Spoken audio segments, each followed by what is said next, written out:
Introduction: the hidden power in your day. Imagine waking up each morning feeling a quiet sense of control, a lightness in your step, knowing you're moving steadily towards the life you've always dreamed of.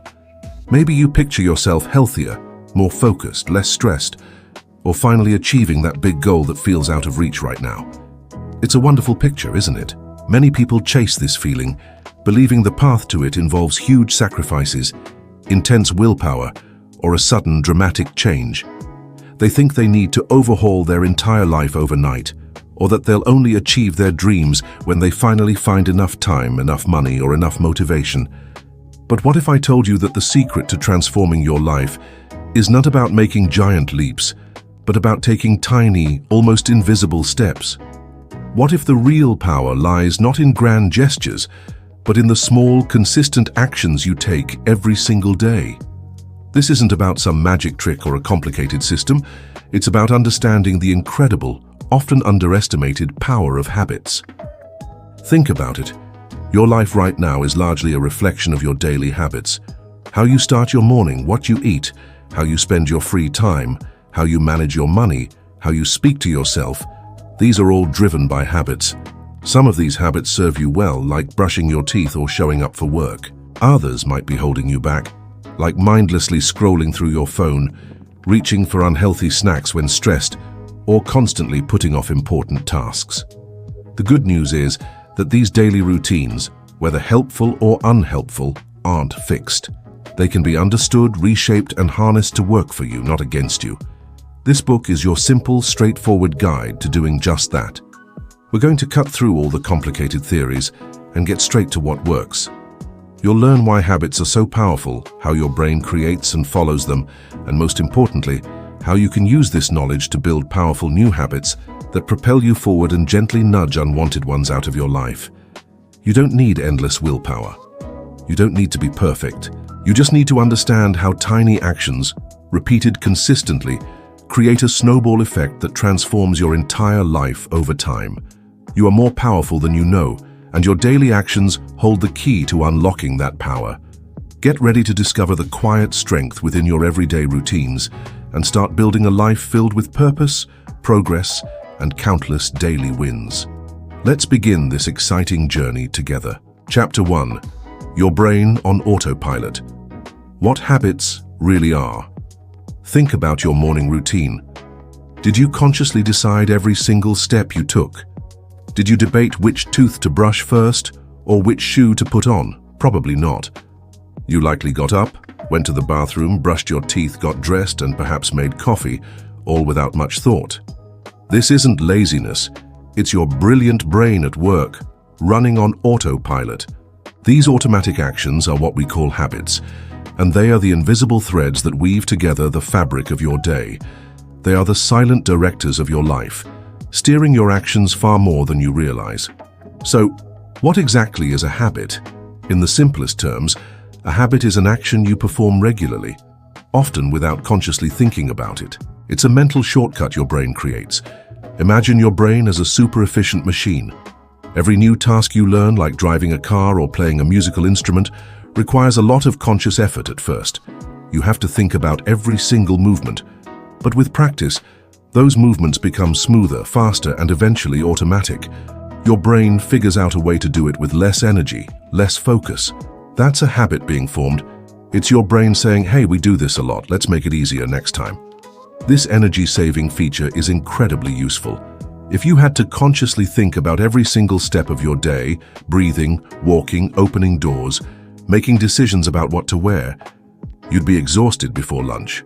Habits free up your mental energy for more important, creative, or problem-solving tasks. They allow you to operate efficiently.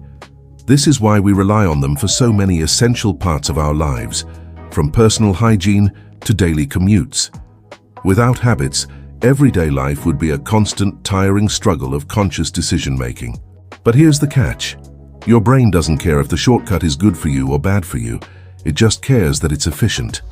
So, the same process that helps you remember to brush your teeth can also create a habit of reaching for your phone every time you feel a moment of boredom, or grabbing a sugary snack whenever you feel stressed.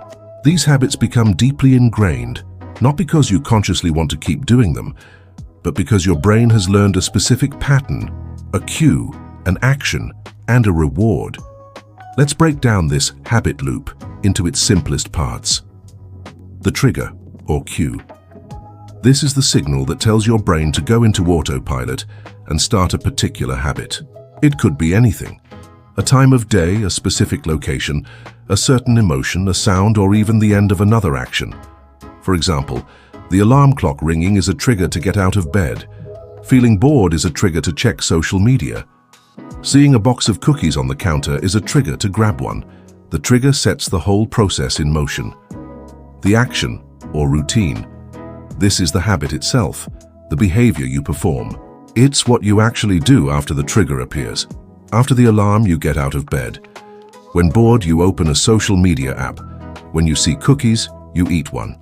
This is the observable part of the habit. It's the physical or mental action that follows the trigger. The reward. This is the payoff, the reason your brain decided to remember and repeat this particular habit. The reward is what satisfies the craving that the trigger initiated. When you get out of bed, the reward might be the feeling of starting your day or getting to your coffee. When you check social media, the reward might be a fleeting sense of connection or distraction from boredom.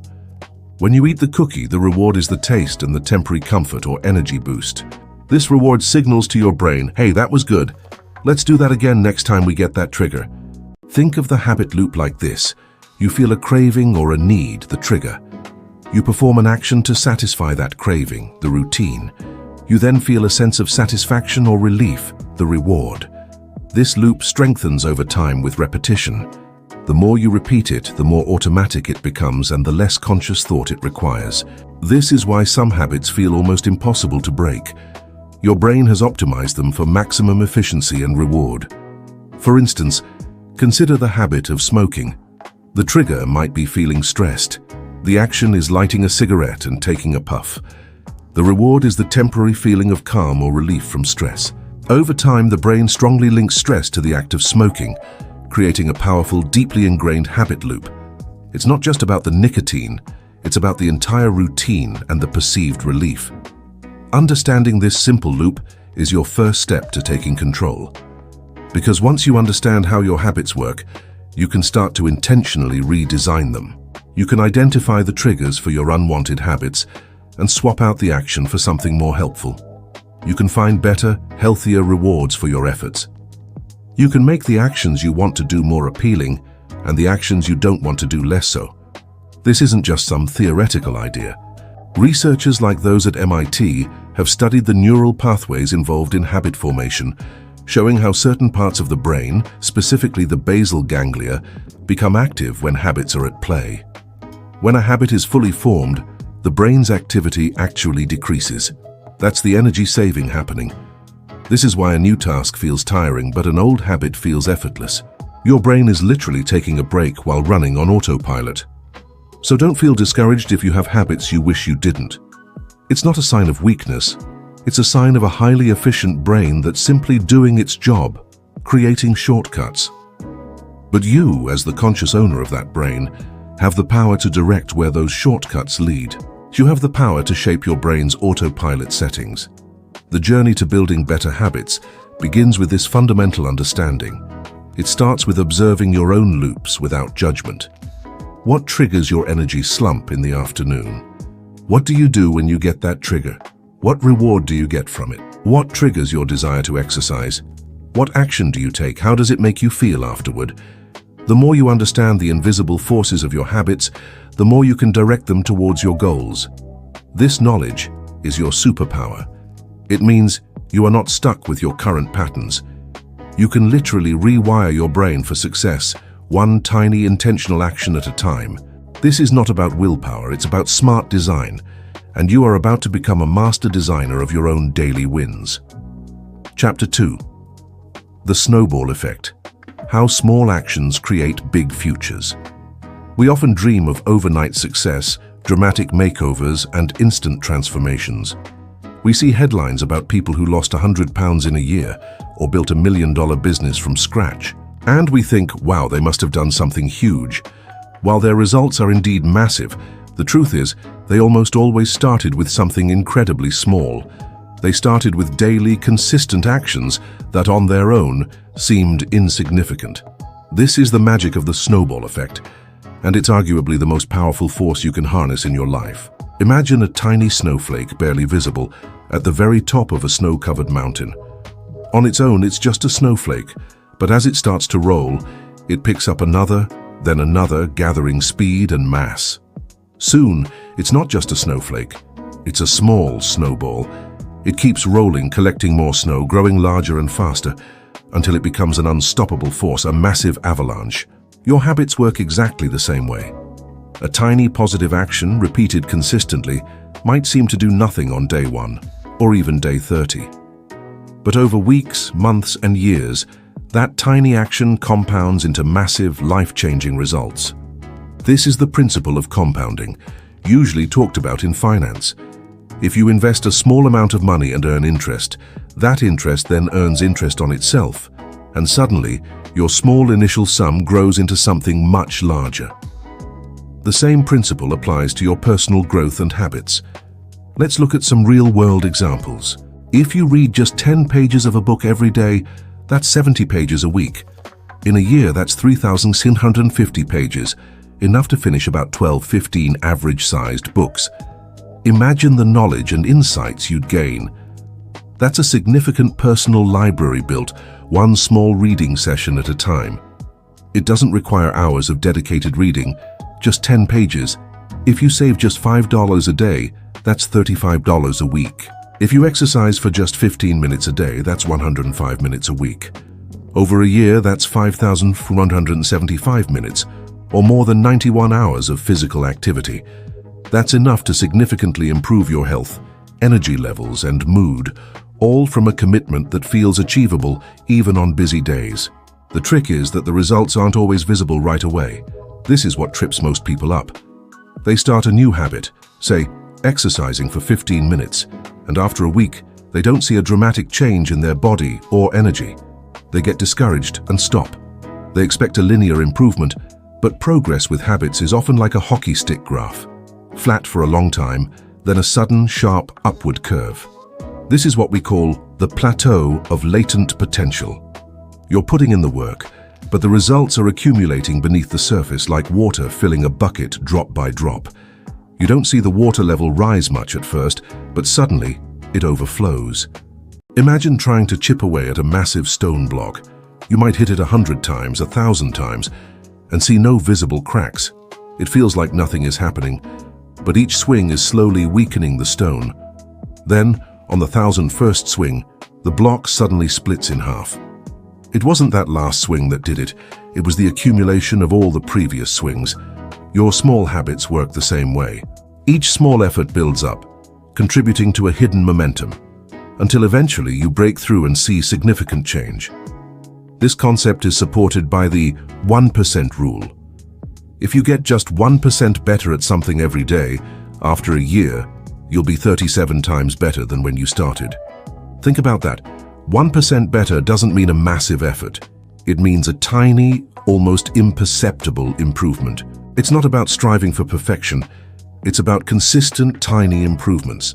If you get 1% worse each day, you end up almost at zero. The difference between tiny improvement and tiny decline is enormous over time. This isn't just about big, flashy goals. It applies to your emotional state, your relationships, and your mental well-being too.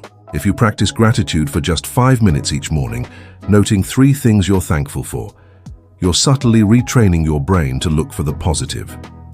Over time, this small habit can shift your entire outlook, making you more resilient, optimistic, and appreciative. If you make a habit of truly listening to your loved ones for 10 minutes a day, rather than just hearing them, your relationships will deepen and strengthen in profound ways. The beauty of the snowball effect is that it makes big goals feel achievable. You don't have to conquer the mountain in one leap. You just have to take the first tiny step, and then the next, and the next. Each step adds to the snowball.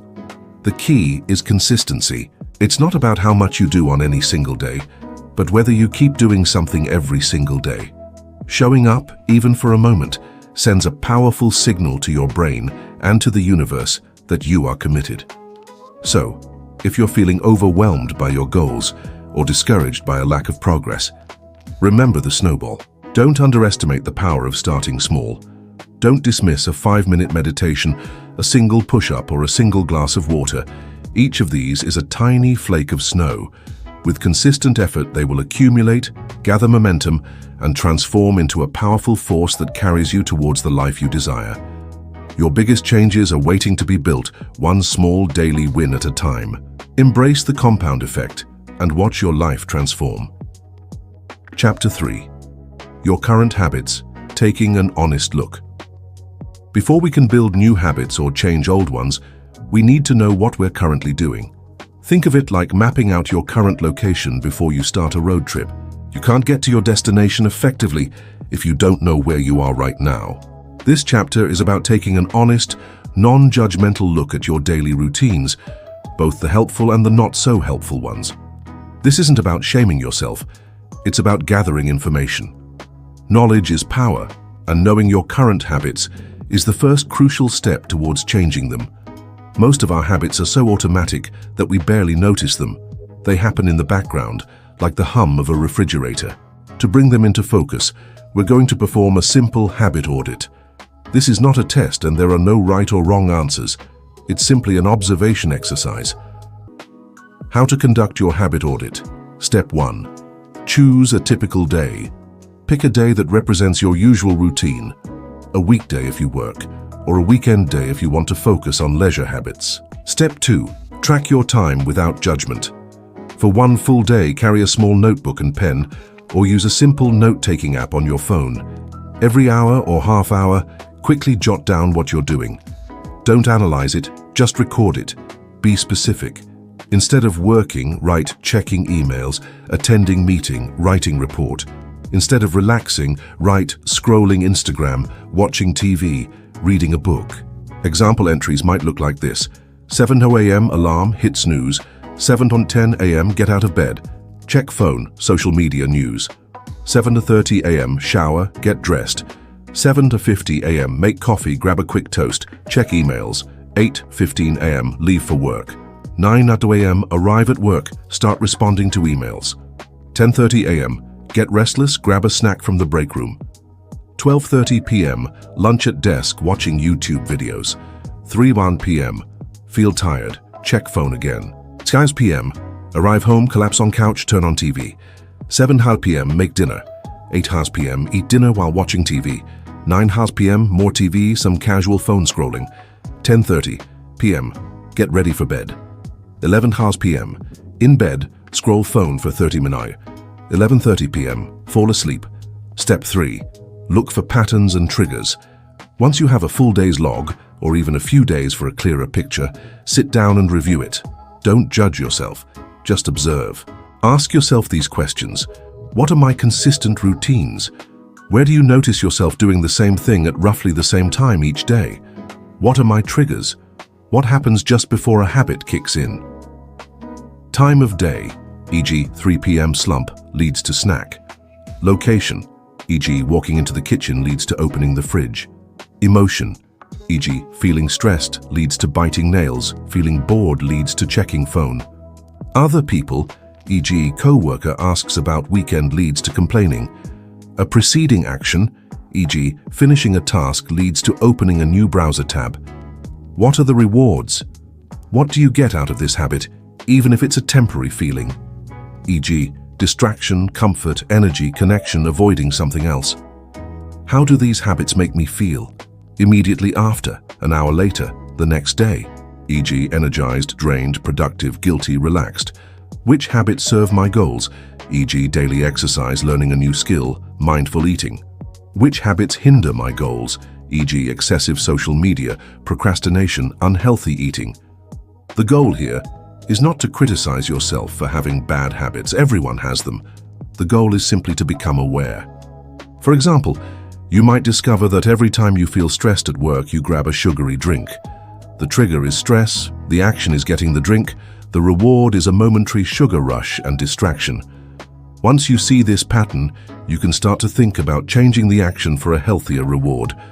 Perhaps a 5-minute walk or a deep breathing exercise, or a glass of water, connecting habits to outcomes. Now let's take a moment to reflect on how your current habits are shaping your life. It's easy to disconnect our daily actions from our long-term results. But every tiny action you take is either moving you closer to your ideal self or further away.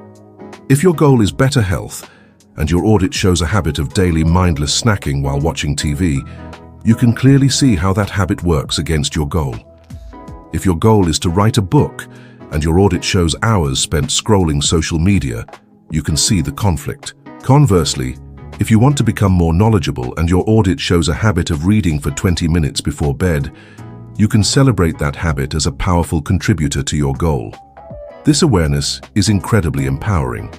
It means that the current state of your life, your health, your finances, your relationships, your career, is largely a result of the thousands of small automatic decisions you make every day. And if you're not happy with certain areas, it means you have the power to change them one habit at a time. You are not a victim of your habits, you are their architect.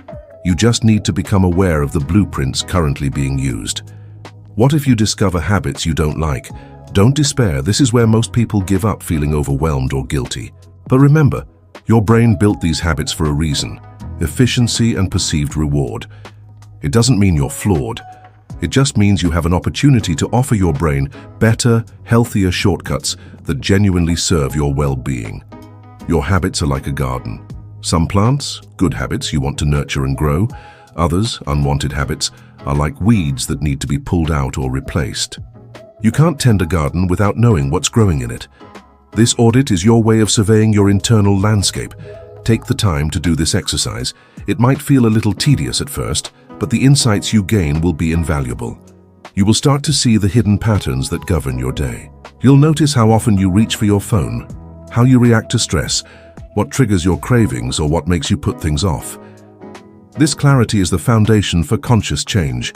Once you see the strings, you can learn to pull them yourself. You are ready to step into the role of the intentional designer of your habits, and therefore, the intentional designer of your life. Embrace this step, for it holds the key to unlocking your true potential. Chapter 4. Start tiny, making it impossible to fail. When we decide to make a change, our first instinct is often to go big. I'm going to run a marathon. I'm going to eat perfectly healthy starting tomorrow. I'll meditate for an hour every day. While the enthusiasm is great, this all-or-nothing approach is often the quickest path to failure and discouragement. Why?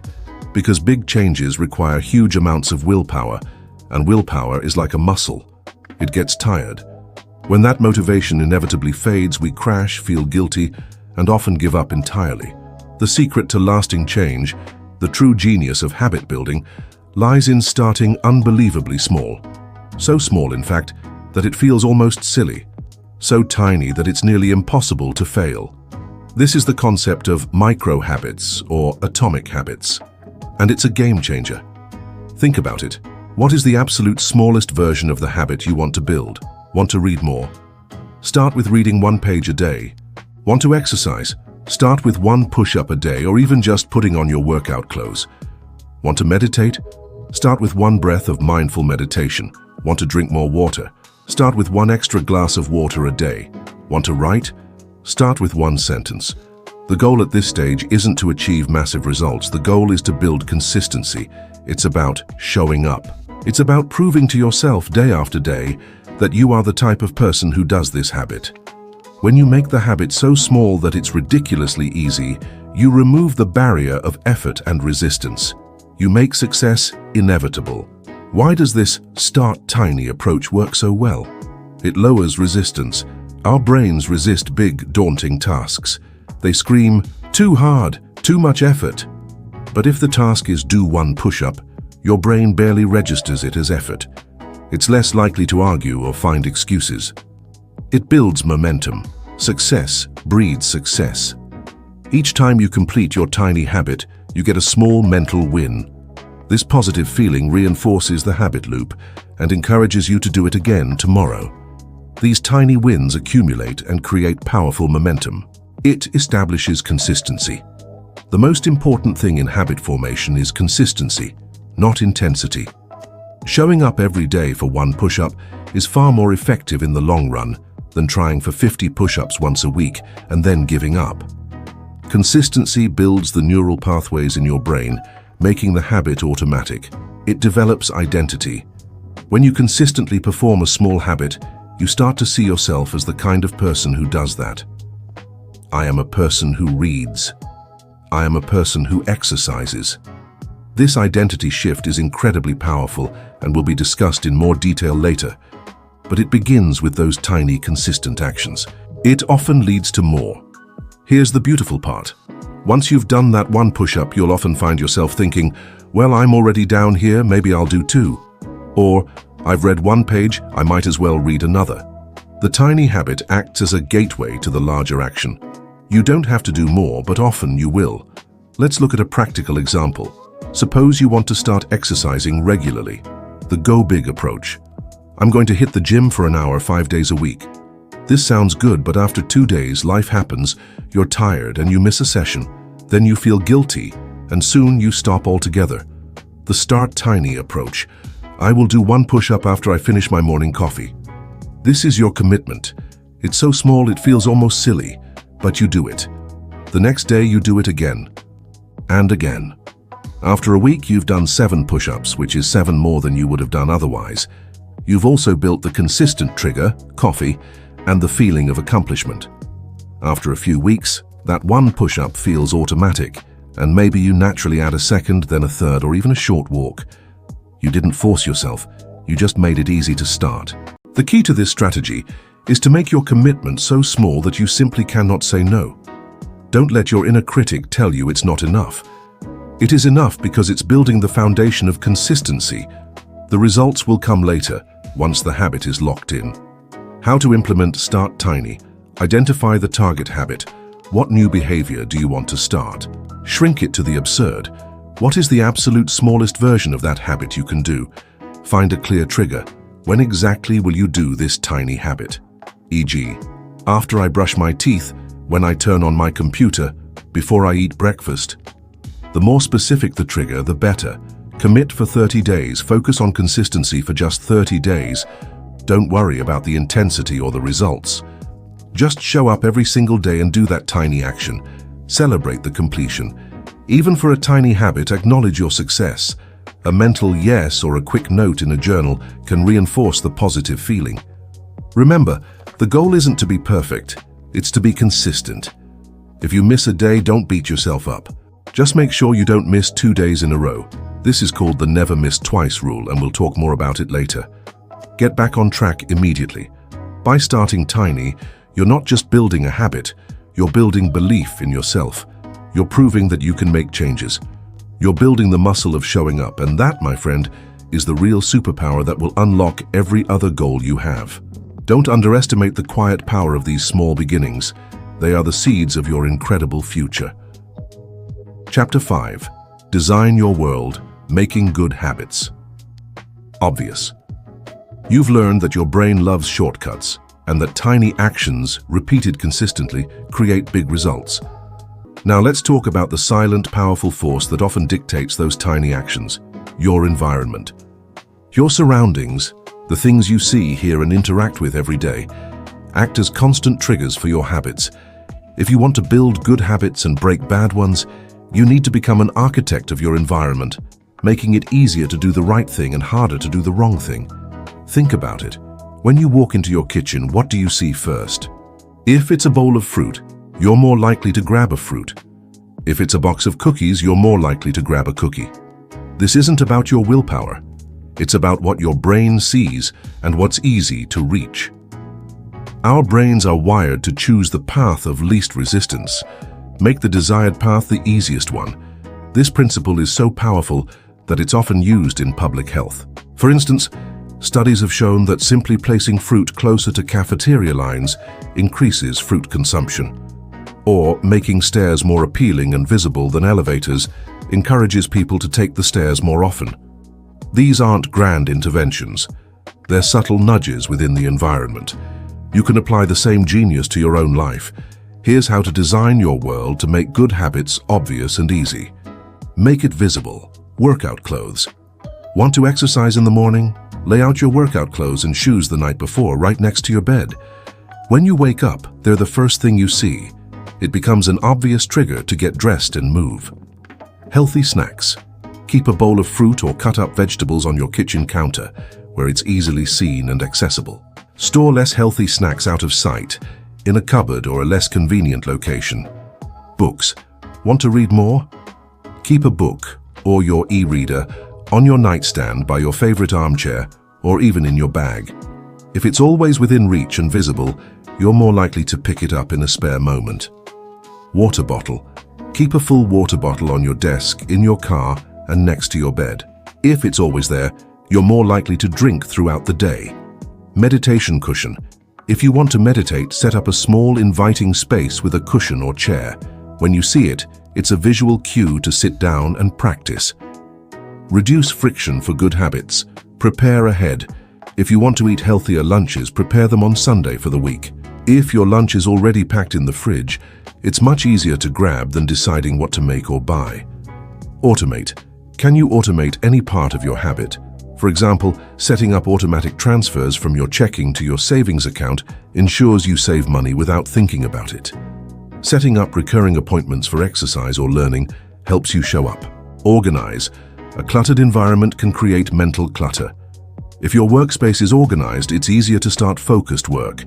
If your kitchen is clean, it's easier to cook a healthy meal. Increase friction for bad habits. Out of sight, out of mind. If you want to stop snacking on chips, don't buy them. If they're not in your house, you can't eat them. If you absolutely must have them for others, store them in a difficult-to-reach place, e.g., a high shelf, locked cupboard. Make it harder. Want to reduce screen time? Move your phone charger to another room so you can't easily scroll in bed. Log out of social media apps on your computer. Add blockers to distracting websites. These small barriers create enough friction to make you pause and reconsider before giving in to the old habit. Physical distance. If you frequently buy unnecessary items, avoid going to stores that tempt you or unsubscribe from promotional emails. Habit stacking. Attaching new habits to old ones. This is one of the most powerful environmental design techniques. Instead of trying to create a new habit out of thin air, you stack it onto an existing, already strong habit. Your existing habit acts as the trigger for the new one. The simple formula is, after current habit, I will new habit. Examples: after I pour my morning coffee, I will meditate for 1 minute. Current habit, pouring coffee. New habit, meditating. After I take off my work shoes, I will immediately put on my running shoes. Current habit, changing shoes after work. New habit, getting ready to run. After I sit down for dinner, I will say one thing I'm grateful for. Current habit, sitting down to eat. New habit, practicing gratitude.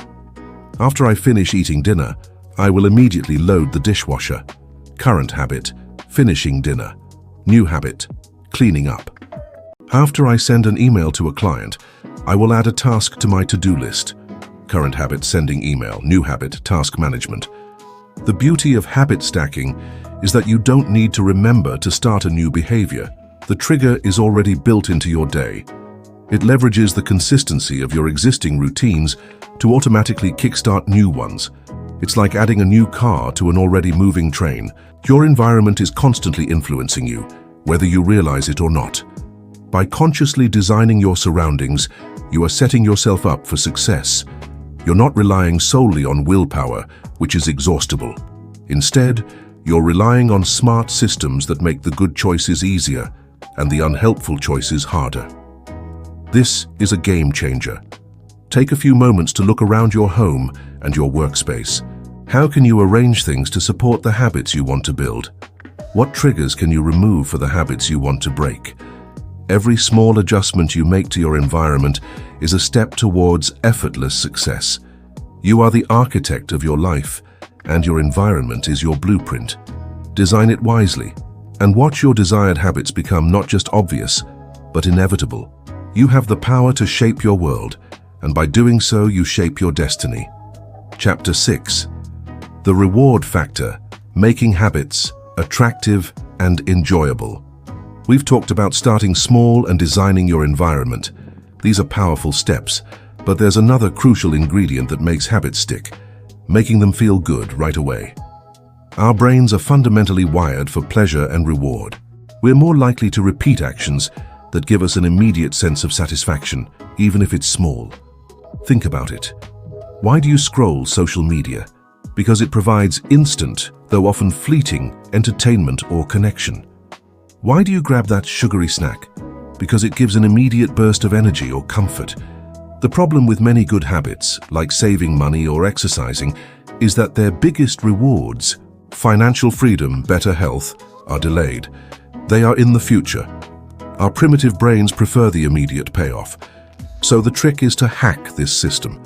We need to find ways to make the process of doing the good habit feel rewarding now, not just in the distant future. When you make a habit enjoyable or link it to something you already enjoy, you create a powerful incentive for your brain to repeat the behavior. This isn't about willpower, it's about smart design. You are creating a positive feedback loop that your brain will crave. The core idea here is to sprinkle in immediate rewards for desired behaviors. Imagine you're trying to teach a dog a trick. You don't wait until it masters a whole routine before giving it a treat. You give it a treat immediately after it performs a small part of the trick correctly. Your brain works similarly. It needs that instant good job signal to help lock in the new behavior. One of the most effective strategies for making habits more attractive is called temptation bundling. This is a simple but brilliant idea. You pair an action you want to do with an action you need to do. You only allow yourself to do something you enjoy, the temptation, while you are doing the habit you're trying to build. Here's how it works. Identify a behavior you want to do, your temptation. This could be watching your favorite TV show, listening to a specific podcast, getting a manicure, or indulging in a certain kind of coffee. Identify a behavior you need to do, your habit. This could be exercising, doing laundry, reviewing your budget, or answering emails. Combine them. Only allow yourself to do the thing you want while you are doing the thing you need. Let's look at some practical examples of temptation bundling. Exercise and entertainment. I will only watch my favorite Netflix show while I'm on the treadmill or on stationary bike. Or, I will only listen to that gripping true crime podcast while I'm out for my morning walk. This turns a chore into an enjoyable activity, making it something you look forward to. Chores and fun. I will only listen to my favorite music or audio novel while I'm doing the dishes, laundry, cleaning. Suddenly, dreaded housework has a silver lining. Productivity and pleasure. I will only treat myself to that gourmet coffee shop latte while I'm reviewing my weekly budget. Or I will only allow myself to play my favorite video game after I've finished my most challenging work task. Learning and relaxation. I will only get a manicure while listening to an educational audiobook. Or I will only call a friend while I'm doing my daily stretches. The power of temptation bundling lies in its ability to create an immediate positive association with the habit you're trying to build. You're essentially bribing your brain with something it already enjoys. Over time, your brain starts to link the satisfaction of the temptation with the habit itself, making the habit feel less like a chore and more like a gateway to pleasure. Research, like a study by Catherine Milkman at the University of Pennsylvania, has shown that people who bundled exercise with audiobooks were significantly more likely to work out consistently. It's not just a clever idea, it's backed by behavioral science. Beyond temptation bundling, there are other ways to infuse immediate rewards into your habits. Instant gratification, small rewards. Give yourself a small immediate reward after you complete a habit. This isn't a huge expensive reward, but something quick and satisfying. Finished a tough work task? Take a 5-minute break to listen to your favorite song, stretch, or look out the window. Ate a healthy meal? Allow yourself 10 minutes to browse a hobby website or call a friend. Completed your daily writing goal? Treat yourself to a perfectly brewed cup of tea or a piece of dark chocolate. Did your planned morning workout? Enjoy a hot shower and your favorite breakfast smoothie. The key is that the reward must come immediately after the habit is completed. This creates a strong link in your brain between the action and the positive feeling. The brain's reward system, particularly the release of dopamine, plays a huge role here. Dopamine isn't just about pleasure, it's about seeking pleasure. It's the wanting chemical. When you link a habit to an immediate reward, you're telling your brain, "This is good, do it again." The anticipation of that little reward can be a powerful motivator to get started on the habit. Make the process enjoyable. Gamification and aesthetics. Can you make the process of doing the habit more fun or visually appealing? Gamify it. Turn your habit into a game. Can you track streaks on a calendar?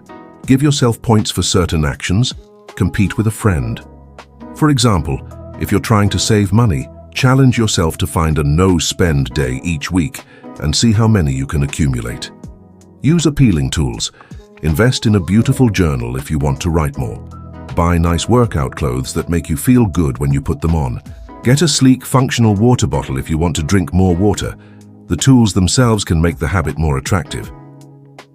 Aesthetic environment. As discussed in the previous chapter, a pleasant environment makes any activity more enjoyable. Play uplifting music while you clean. Light a candle while you journal. Make your workout space clean and inviting. Shift your mindset. Focus on the immediate benefits. Sometimes the reward isn't external. It's how you frame the habit in your mind. Instead of focusing on the distant outcome, focus on how the habit makes you feel right now. Instead of, "I have to exercise to lose weight," think, "I get to exercise to feel energized and reduce stress right now." Instead of, "I have to meditate to be calm later," think, "I choose to meditate to find a moment of peace in this busy day." Instead of, "I have to track my spending because I'm bad with money," think, "I get to track my spending to feel in control and make smarter choices that feel good." This simple rephrasing from "have to get to" or "choose to" can dramatically change your perception of the habit, making it feel less like a chore and more like a choice that immediately benefits your well-being. It's about connecting the action to an immediate positive feeling, even if that feeling is just relief, control, or a small burst of energy. One real-world application of this is in exercise. While the long-term benefits of exercise are well known, many people struggle to start because they focus on the perceived difficulty. However, studies show that people who focus on the immediate feelings of accomplishment, reduced stress and increased energy during and immediately after exercise are more likely to stick with it. It's the runner's high, or the post-workout endorphin rush that becomes the immediate reward, cementing the habit, putting it into practice. Let's say you want to establish a habit of evening stretching to improve flexibility and relaxation. Current habit trigger. After dinner, you usually sit on the couch and watch TV. Temptation. Bundling. After dinner, I will do 15 minutes of stretching while listening to my favorite podcast or a guided meditation app. You get the benefit of relaxation and flexibility, plus the enjoyment of your audio content. Instant reward. Immediately after stretching, you might light a calming candle and enjoy a cup of herbal tea, signaling to your brain that this evening routine is a cozy, rewarding experience. Mindset shift. Instead of, "I have to stretch because my back hurts," you think, "I choose to stretch because it feels so good to release tension and unwind after the day." By linking your new habits to immediate gratification, you're training your brain to associate them with pleasure rather than pain or effort. You're leveraging the very same mechanisms that create unwanted habits, instant rewards, to build habits that serve you. This isn't about tricking yourself. It's about understanding how your brain works and designing your daily life in a way that makes success inevitable and enjoyable. You are setting yourself up for long-term wins by making the short-term steps feel good. So go ahead, find ways to make your good habits irresistible. Your future self will thank you for it, and your present self will enjoy the journey. Chapter 7. The Easy Button. Simplifying your path to success. We've explored how to make habits obvious and attractive. Now let's focus on perhaps the most critical principle for consistency, making your desired habits ridiculously easy. Remember, your brain loves efficiency. It's constantly looking for the path of least resistance. If a good habit requires a lot of effort, time, or mental energy, you are much less likely to do it consistently, especially when your motivation dips.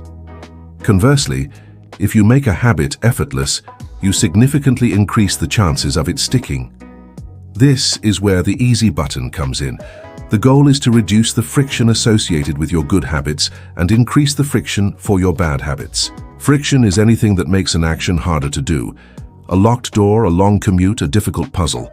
These all have high friction. A wide open door, a short walk, a simple task. These have low friction. We want to design our lives so that good habits have almost no friction, while bad habits have significant friction. Think about the sheer number of decisions you make in a day. From what to eat for breakfast to what tasks to tackle at work, our brains get tired from constant decision-making. This is known as decision fatigue. The more choices you have to make, the more exhausted your willpower becomes. When willpower is low, we tend to revert to old automatic habits, often the unhelpful ones, because they require no thought. By making good habits easy, you reduce the need for constant willpower and decision-making. You bake the good choices right into your routine. Here are practical ways to press your easy button. Preparation is power. The night before or even at the start of your week, do anything that makes your desired habits easier to begin. Meal prep. Cook healthy meals or chop vegetables on Sunday so you have healthy options ready to grab during the busy week. This removes the decision-making and cooking effort on tired weeknights. Workout gear. Lay out your gym clothes, fill your water bottle, and pack your gym bag the night before. All you have to do is put them on and go. According to studies on exercise adherence, simply having workout clothes visible and ready greatly increases the likelihood of exercise. Clean workspace. Clean and organize your desk at the end of each day. When you sit down the next morning, your workspace is inviting and ready for focused work, reducing the friction of finding things or clearing clutter. Hydration. Fill a pitcher of water and put it in the fridge or keep water bottles at key locations, desk, car, beside your bed. This makes staying hydrated a simple reach away. Morning routine. Plan out your morning routine the night before. What's the first thing you'll do? What's next? A clear sequence removes decision points and allows you to move smoothly. Automate whenever possible. Automation is the ultimate easy button because it removes human effort and decision-making almost entirely. Saving money. Set up automatic transfers from your checking account to your savings or investment accounts right after your paycheck comes in. This is often called pay yourself first. It's a habit that happens without you lifting a finger. Studies show that people who automate savings save significantly more than those who rely on manual transfers. Bill payments. Set up automatic bill pay for all your recurring expenses. This ensures you never miss a payment and reduces financial stress. Subscriptions. Automate subscriptions for things that support your habits, healthy meal kits, online learning platforms, or meditation apps. Workflows. In your professional life, automate repetitive tasks using software or templates. This frees up your mental energy for more complex work. The 2-minute rule. This is a brilliant little hack. When starting a new habit, it should take less than 2 minutes to do. If it takes longer than 2 minutes, shrink it down until it does. Read before bed becomes read one page. Do yoga becomes take out my yoga mat. Study for class becomes open my textbook. Fold laundry becomes fold one pair of socks. The point of the 2-minute rule isn't to accomplish much in 2 minutes. It's to make starting the habit so easy that you can't talk yourself out of it. It's a gateway habit. Once you've started, the momentum often carries you further. You've overcome the biggest hurdle, which is initiation. Think of it like pushing a heavy car. The hardest part is getting it to move from a standstill. Once it's rolling, it takes less effort to keep it going. Batching. Similar tasks. Group similar tasks together to reduce the number of times you have to switch contexts or set up for an activity. Emails. Check and respond to emails only at specific times of the day, e.g. 9 a.m., 1 p.m., 4 p.m., instead of constantly checking. This reduces distraction and makes the habit of checking emails more focused and efficient. Errands. Do all your errands in one trip rather than multiple small trips. Planning. Set aside one block of time each week to plan your meals, your workouts, or your work tasks for the entire week. Remove the decision. This goes hand in hand with automation and preparation. Make the good choice the default choice. Food choices. If you want to eat healthier, simply don't buy unhealthy snacks. If they aren't in your pantry, you can't eat them. Your decision is made at the grocery store, not when you're hungry and tired at home. Morning routine. Design your morning routine so one action naturally leads to the next without thinking. For example, alarm, water and stretch, coffee, journal. Each step triggers the next, removing the need for a new decision. Default settings. On your phone, set default settings to support positive habits. For example, turn off notifications for distracting apps. Set a timer for social media usage, increasing friction for unwanted habits. The flip side of making good habits easy is making bad habits difficult. Out of sight, out of mind, hide temptations. If you want to stop watching so much TV, put the remote in a drawer or even a different room. If you want to stop snacking on junk food, don't buy it or put it in a hard-to-reach cupboard. One-time decisions. Make one-time decisions that prevent bad habits. For example, if you spend too much on online shopping, delete your saved credit card information from websites. That extra step of finding your wallet and typing in numbers creates enough friction to make you reconsider. Accountability. If you struggle with procrastination, tell a friend your deadline. Knowing someone else is expecting you to follow through creates external friction against putting things off. By intentionally engineering your environment and routines, you remove the reliance on sheer willpower. You make the path to your desired behaviors smooth and frictionless. You are literally making it harder to fail and easier to succeed. This isn't about being lazy, it's about being smart. It's about understanding human nature and designing systems that work with your brain, not against it. Embrace the easy button and watch how effortlessly you start to build the life you truly want. Your actions will flow naturally, guiding you towards your biggest goals, one simplified step at a time. Chapter 8. Tracking your wins, the joy of seeing progress. Imagine embarking on a long journey without a map or a way to see how far you've come. It would be incredibly disheartening, wouldn't it? You might feel like you're stuck, not moving forward, even if you are. The same applies to building habits. When you're making small, consistent efforts, the results often aren't immediately visible. This is where tracking comes in. Tracking your habits, even the tiny ones, is like giving yourself a personal progress meter. It provides immediate, undeniable proof that you are showing up, that you are making progress, and that your efforts are accumulating. This visibility is a powerful motivator. Why is tracking so effective? It provides visual proof of progress. Our brains love visual feedback. Seeing a long chain of X's on a calendar or a growing percentage in an app provides a satisfying sense of accomplishment. It turns an abstract goal into something concrete and tangible. You can literally see your progress unfolding day by day. This is a form of immediate, positive reinforcement. It creates a streak to protect, the don't break the chain effect. This is one of the most powerful psychological drivers for consistency. Once you have a few days or weeks under your belt, you become increasingly motivated not to break the streak. Comedian Jerry Seinfeld famously used this method for writing jokes. He would simply mark an X on a calendar for every day he wrote. After a few days, he had a chain, and his goal became not to break it. This simple visual cue can be incredibly compelling. Research in behavioral psychology shows that once people invest time and effort into a streak, they are more likely to continue to avoid losing that investment. It keeps you accountable. When you track a habit, you're creating an agreement with yourself. You're acknowledging the commitment. It brings a subtle layer of accountability, even if it's just to yourself.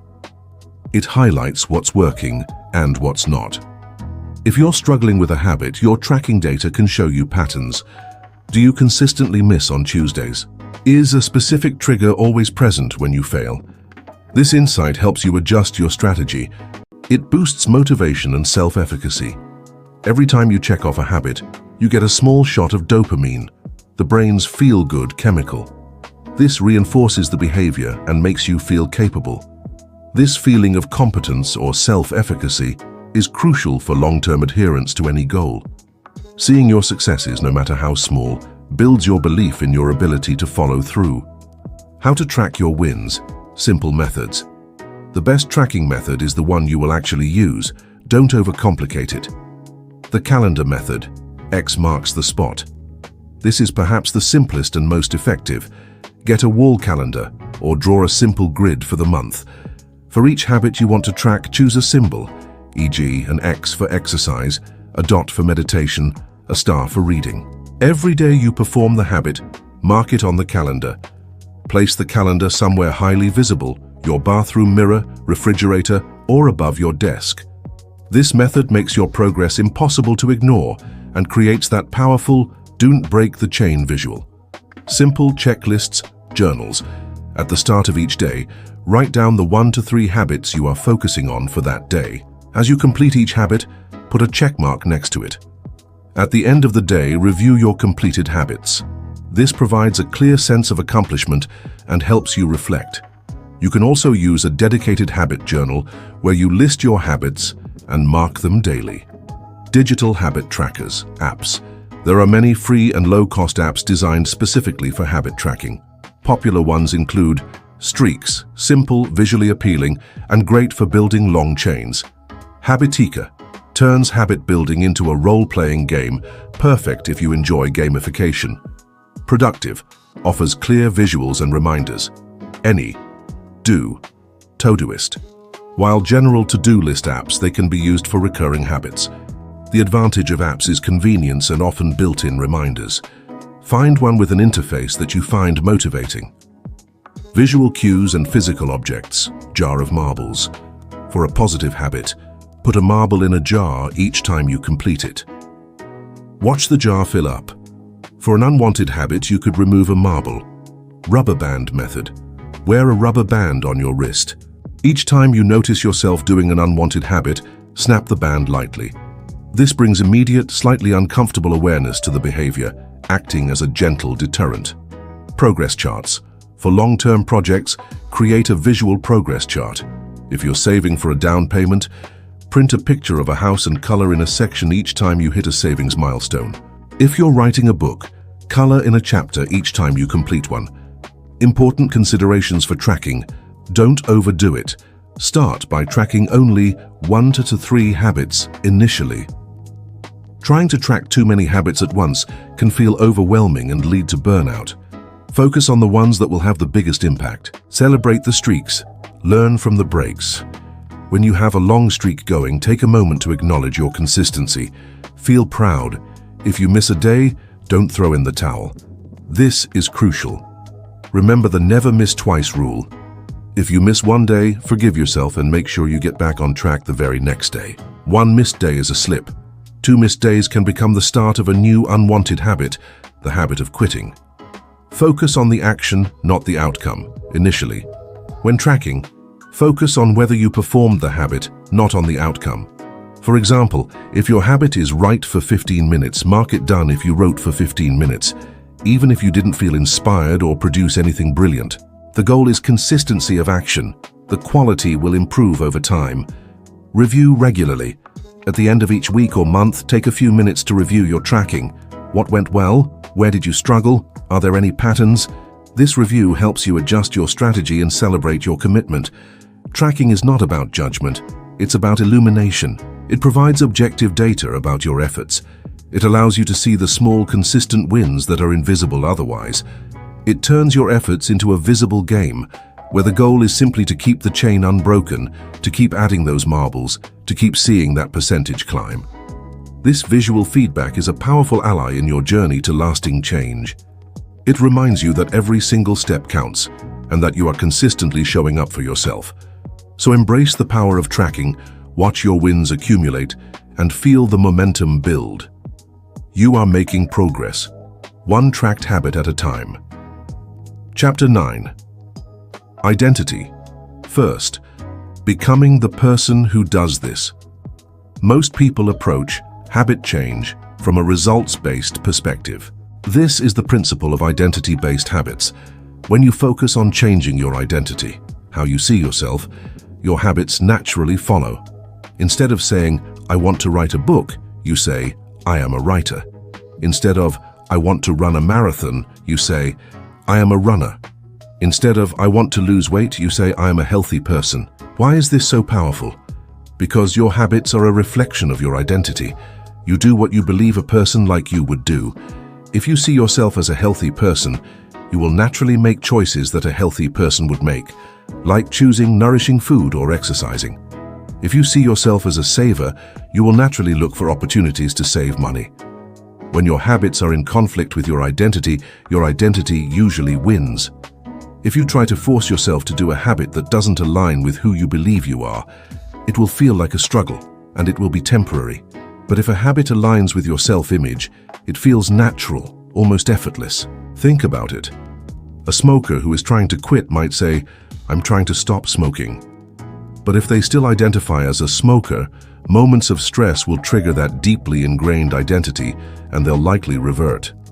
If they shift their identity to, "I am a non-smoker," their actions will align. A non-smoker wouldn't light a cigarette. Someone trying to be organized might say, "I need to get organized." But if they think of themselves as a messy person, their actions will consistently confirm that identity. If they adopt the identity, "I am an organized person," they will start to naturally put things away and plan ahead. Your identity isn't fixed. It's built through your actions. Every time you perform a habit, you cast a vote for the type of person you want to become. One push-up isn't just a push-up. It's a vote for, "I am an active person." One page read isn't just a page. It's a vote for, "I am a lifelong learner." One healthy meal isn't just food. It's a vote for, "I am a healthy eater." The more votes you cast, the stronger your new identity becomes. Each small win reinforces the belief that you are that person. This creates a powerful self-reinforcing cycle. The habit shapes the identity, and the identity then drives the habit. This is how permanent change happens. It's not about achieving, it's about becoming. How to build identity-based habits. Decide who you want to be. Don't just think about what you want to achieve. Think about who you want to be. Instead of, "I want to lose weight," think, "I want to be a healthy and energetic person." Instead of, "I want to write a book," think, "I want to be a writer." Instead of, "I want to save money," think, "I want to be a financially responsible and abundant person." Instead of, "I want to wake up early," think, "I want to be a morning person who starts the day productively." Be specific about the qualities of this desired identity. What does this person value? How do they behave? How do they feel? Prove it to yourself with small wins. Your new identity isn't born overnight. It's built brick by brick through tiny, consistent actions. This is where the power of Start Tiny from Chapter 4 comes back into play. Each small, consistent action is proof to yourself that you are becoming that person. If you want to be a writer, your small win might be write one sentence every day. This is a vote for, "I am a writer." If you want to be a morning person, your small win might be get out of bed when the alarm rings without snoozing. This is a vote for, "I am a morning person." If you want to be an active person, your small win might be do one set of 5 squats. This is a vote for, "I am an active person." Don't underestimate these votes. They accumulate rapidly and powerfully. The more proof you have, the more your belief in your new identity solidifies. This concept aligns with the psychological principle of self-efficacy, which is your belief in your capacity to execute behaviors necessary to produce specific performance attainments. When you consistently prove to yourself through small actions that you can do something, your self-efficacy grows and you become more likely to tackle bigger challenges. Use affirmations. Simply, while actions are primary, positive self-talk can reinforce your desired identity. This isn't about empty declarations. It's about consciously affirming the identity you are building through your actions.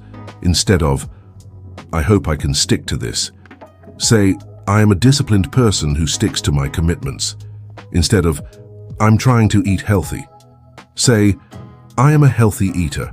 Instead of, "I'm bad with money," say, "I am becoming a wise money manager." Say these affirmations out loud, or write them down. But remember, the words are only powerful when they are backed by action. An affirmation without action is just wishful thinking.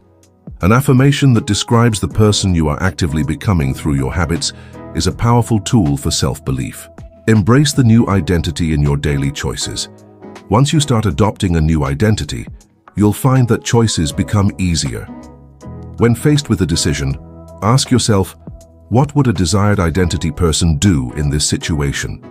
If you are a healthy eater, would you grab that sugary drink or opt for water? If you are a financially responsible person, would you make that impulse purchase or stick to your budget? If you are a productive worker, would you get distracted by social media or focus on your tasks? This simple question acts as a powerful filter for your decisions, guiding you towards actions that are consistent with the person you are becoming. It removes internal conflict and makes the right choice feel natural. Remove old identity cues. Sometimes our environment or language can trigger our old identities. Be mindful of these. If you're becoming a non-smoker, avoid places or people that trigger your old smoking habit. If you're becoming an organized person, don't leave things lying around that reinforce a messy identity. Stop saying things like, "I'm just not a morning person," if you're trying to become one. Replace that language with affirmations of your new identity. The journey of habit change is ultimately a journey of self-transformation. It's about consciously deciding who you want to be and then proving it to yourself day after day with your small, consistent actions.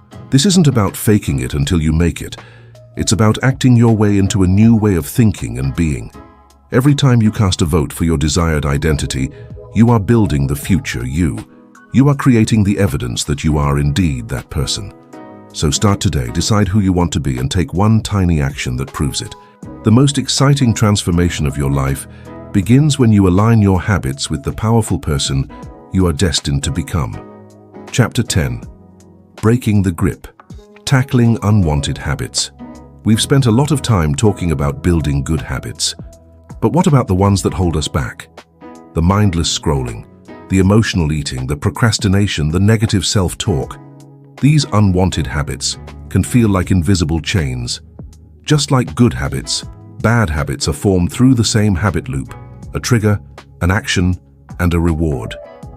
Your brain isn't trying to sabotage you. It's simply being efficient, following a pattern that it learned once provided some sort of payoff.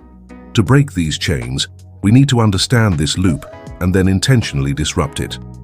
Trying to simply stop a bad habit through willpower alone is incredibly difficult, almost like trying to hold your breath indefinitely.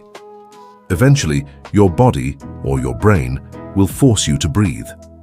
Instead, the strategy isn't just to stop the habit, but to replace it with a more positive one, or make it so difficult and unappealing that your brain naturally seeks other options.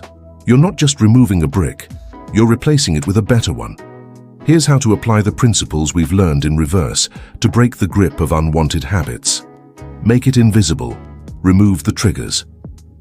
The most effective way to break a bad habit is often to avoid its trigger entirely. If you don't see the cue, you're less likely to feel the urge. For mindless snacking, don't buy the tempting foods. If they're not in your house, you can't eat them. If you absolutely must have them for family, store them out of sight in a difficult-to-reach cupboard. Studies show that having junk food visible increases consumption. For excessive phone use, keep your phone in a different room when you're trying to focus. Put it in a drawer during dinner. Turn off notifications that aren't absolutely essential. Charge it outside your bedroom at night to avoid late-night scrolling. For procrastination on a specific task, don't open the distracting websites or apps that usually pull you away. Close all irrelevant tabs before starting work. For complaining negative talk, if a certain friend or situation consistently triggers negative conversations, try to shift the topic or limit your exposure to those triggers. This is all about environment design, but in reverse. You are invisibilizing the triggers, so the habit loop can't even get started. It's a proactive strategy that saves your willpower from being drained later. Make it unattractive. Change the perceived reward. Remember, every habit has a reward. To break an unwanted habit, you need to either make its reward less appealing or find a better, healthier reward from a different action. Acknowledge the true cost.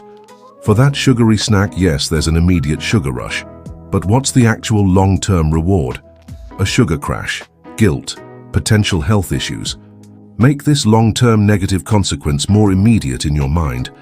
Keep a photo of yourself at your unhealthiest, or a statistic about the effects of sugar. Somewhere you'll see it before you indulge.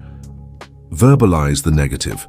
Before you do the unwanted habit, say out loud the negative outcome. If I check my phone now, I'll lose my focus and feel stressed later. Or, if I eat this extra cookie, I'll feel sluggish and regret it. This conscious acknowledgement creates friction and makes the reward less attractive. Identify the underlying need. What void is the bad habit really trying to fill? Boredom, e.g. social media, excessive TV, stress, e.g. emotional eating, smoking, loneliness, e.g. binge watching, over shopping. Once you identify the actual need, you can find healthier ways to meet it. If boredom is the trigger for endless scrolling, the reward is distraction. Can you replace that with reading, a short walk, or a quick chat with a friend? These offer healthier, more fulfilling rewards. This leads to the next point. Make it difficult. Increase the friction. Just as we make good habits easy, we make bad habits difficult. Add barriers that require extra effort, time, or thought. For excessive social media, log out of all social media apps after each use. Delete the apps from your phone. Only allow yourself to access them on your computer in a specific browser for a limited time. The extra steps create friction. For impulse shopping, delete your credit card information from online shopping sites. If you have to go get your wallet and manually type in your details, that extra effort can be enough to make you reconsider. Unsubscribe from promotional emails. For mindless TV watching, take the batteries out of the remote control. Unplug the TV after each use. Store the remote in a different room. For hitting snooze, place your alarm clock across the room so you physically have to get out of bed to turn it off. This increases the friction of staying in bed. For procrastination, set a timer for 5 minutes and commit to working on the dreaded task for just that short period. The friction of starting is often the biggest hurdle. These friction points aren't meant to be impossible to overcome, but they are designed to give you a moment of pause, a chance for your conscious mind to step in before your autopilot takes over. That brief moment of hesitation is where you can choose a different path. Make it unsatisfying. The consequences of action. Sometimes you need to create immediate, even if mild, negative consequences for performing an unwanted habit. Accountability. Partner. Tell a friend or family member about the habit you want to break and ask them to check in with you daily. The thought of disappointing them can be a powerful deterrent. Studies on accountability partners show that individuals with a supportive partner are significantly more likely to achieve their goals. Public declaration. Announce your intention to break a habit publicly on social media to a group. This creates social pressure that makes the habit feel more unsatisfying if you break your promise. Financial penalty. If you miss a workout, transfer $5 to a charity you dislike. Or use an app that automatically donates money if you don't complete a certain task. Visual deterrence. For example, if you bite your nails, put a bitter-tasting polish on them. The immediate bad taste makes the habit unsatisfying. The crucial role of replacement behaviors. You cannot simply remove a habit without filling the void it leaves. Your brain, craving efficiency and reward, will quickly find something else to do, and often it will be another unhelpful habit. The key is to replace the old, unwanted action with a new, positive one that satisfies the same underlying need, but in a healthier way. If your old habit was stress eating, replace it with deep breathing exercises, a short walk, or calling a supportive friend when you feel stressed. If your old habit was endlessly checking social media out of boredom, replace it with reading a book, learning a new skill online, or calling someone to connect. If your old habit was procrastination, replace the urge to delay with the 2-minute rule. Just start for 2 minutes, or a short burst of focused work. Breaking habits isn't about punishment, it's about redesign. You're showing your brain that there are better, more fulfilling ways to meet its needs. It takes consistency and patience, just like building good habits. You will slip up, and that's okay. The crucial part is to learn from it, adjust your environment, and get back on track immediately. You are not defined by your past habits. You are defined by the choices you make today, and by the powerful, intentional actions you take to build the life you truly desire. You have the power to break free from what holds you back and step into the person you are meant to be. Chapter 11. the dip and the bounce back, dealing with setbacks. You've learned about the incredible power of small habits. You've got the tools to make them obvious, attractive, easy, and satisfying. You're even building a new identity. And yet, despite all this knowledge and enthusiasm, there will come a time when you slip up. You'll miss a day. You'll fall back into an old pattern. You might feel frustrated, guilty, or even like a failure. This moment, this dip, is not a sign that you're doing something wrong. It's a completely normal, even expected part of the habit-building journey. Everyone, and I mean everyone, experiences setbacks. The difference between those who succeed and those who give up isn't whether they experience a dip, but how they respond to it. Imagine you're driving on a long road trip towards your dream destination. You've planned your route, you're enjoying the scenery, and suddenly you hit a bumpy patch of road, or maybe you take a wrong turn. Do you just abandon the trip, throw your hands up, and declare yourself a failure? Of course not. You slow down, navigate the bumps, maybe pull over to check your map, and then you get back on track. Your habit journey is no different. Setbacks are just bumps or detours. They are not the end of the road. The biggest mistake people make when they slip up is adopting an all-or-nothing mindset. They think, well, I missed my workout today, so the whole week is ruined. I might as well just eat pizza and watch TV. Or I broke my streak of healthy eating, so I might as well give up on my diet entirely. This mindset is a trap. It turns a tiny slip into a complete derailment. You missed one workout, not your entire fitness journey. You had one unhealthy meal, not a complete surrender to bad eating. The truth is, consistency is not about perfection. It's about showing up more often than not. It's about recognizing when you've fallen off track and quickly getting back on. This leads us to one of the most crucial rules for long-term habit success: never miss twice. The never miss twice rule. This rule is your lifeline when you hit a dip. It acknowledges that missing a single day happens. Life is messy, plans go awry, motivation ebbs and flows. One missed day is an accident, but missing 2 days in a row starts to form a new habit. The habit of quitting, the habit of inconsistency. If your habit is to exercise daily and you miss Monday, make sure you get back to it on Tuesday. If your habit is to write every morning and you skip Wednesday, make sure you write on Thursday. If you plan to budget your money on Sunday and you forgot, do it on Monday. The power of never miss twice lies in its ability to limit the damage. It prevents one small slip from snowballing into a full-blown relapse. It teaches you resilience and sends a powerful signal to your brain. Okay, we had a hiccup, but we're committed to this. We're getting back to it immediately. This immediate recovery prevents the negative feelings of guilt and shame from setting in and derailing your entire effort. It transforms a potential failure into a temporary deviation. Strategies for bouncing back stronger. Practice self-compassion, not self-criticism. When you slip up, your inner critic might go into overdrive. You're so lazy, you always fail. Why do you even try? Stop that voice immediately. Be kind to yourself. You wouldn't savagely criticize a friend who made a mistake. Extend the same grace to yourself. Recognize that setbacks are part of the human experience. Acknowledge the slip, learn from it, and gently guide yourself back. Researchers have found that self-compassion, rather than harsh self-criticism, is more effective for long-term behavior change. It allows you to learn from mistakes without being crippled by guilt. Analyze, don't agonize. Instead of dwelling on your failure, become a detective. Ask yourself, what was the trigger that led to this slip? For example, stress, boredom, a change in routine. What made it hard to do the habit on that day? For example, too tired, too busy, lacked the right tools. What can I do differently next time? For example, prepare more, create a stronger trigger, make it even easier. This analytical approach turns a failure into a valuable learning opportunity. You're not blaming yourself. You're gathering data to improve your system.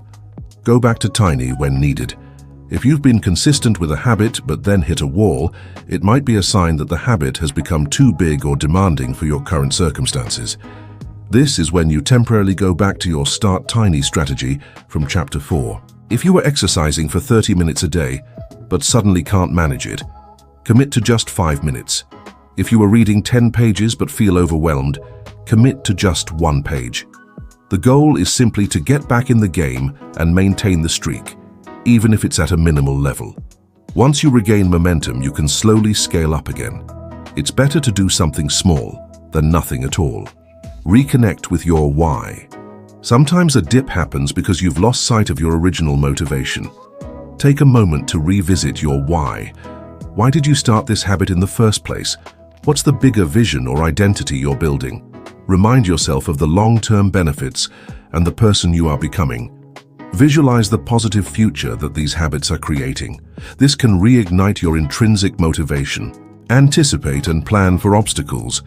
You know now that setbacks will happen, so instead of being surprised by them, anticipate them. What are your common triggers for slipping up? For example, Friday evenings, stressful work weeks, social events.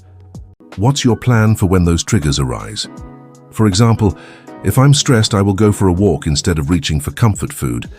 If it's Friday evening, I will pre-plan a fun, healthy activity instead of mindlessly watching TV. Creating these if-then plans, if X happens, then I will do Y, can significantly increase your ability to navigate challenges. This is known as implementation intentions in psychology, and research shows they are highly effective in helping people stick to their goals. Seek support, if applicable. You don't have to do this alone. If you're struggling, talk to a supportive friend, family member, or join a community of like-minded people. Sharing your struggles can reduce feelings of isolation and provide you with encouragement and practical advice. Knowing that others are facing similar challenges can be incredibly comforting and motivating. Remember, every time you hit a dip and then successfully bounce back, you're not just getting back on track with your habit, you're strengthening your resilience. You're building a deeper belief in your own ability to persevere. You're learning that setbacks aren't failures, but simply data points on your journey. The most successful people aren't those who never fall, but those who fall down, learn from it, and get back up faster. Your ability to recover quickly from setbacks is a habit in itself, and it's one of the most powerful skills you can cultivate on your path to lasting change and daily wins. You are capable of navigating any storm and emerging stronger. Chapter 12. Beyond motivation, the power of discipline and systems. When we start a new habit, we're often riding a wave of excitement and motivation. We feel energized, optimistic, and ready to conquer the world. This initial burst of enthusiasm is wonderful, but it's also fleeting. Motivation is like a fleeting muse. It comes and goes. If you rely solely on motivation to achieve your goals, you're setting yourself up for inconsistency and disappointment. The cold, hard truth is that lasting success isn't built on motivation. It's built on discipline and systems. Think of motivation as the spark that gets the engine running. Discipline is the fuel that keeps it going, even when the spark is gone.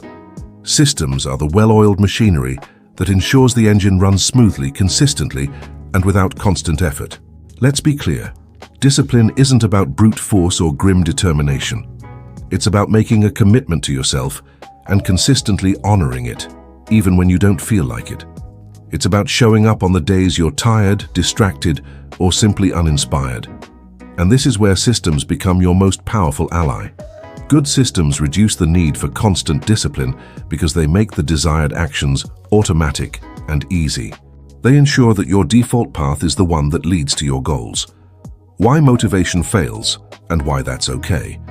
Motivation is tied to emotion and external circumstances. You feel motivated after watching an inspiring video or after a particularly bad day makes you determined to change. But what happens when that emotional high wears off? What happens when life gets busy or you face unexpected challenges? That's when motivation abandons you. Relying on it is like trying to drive a car with no gas tank, only a starting button. You can start it, but you can't go anywhere.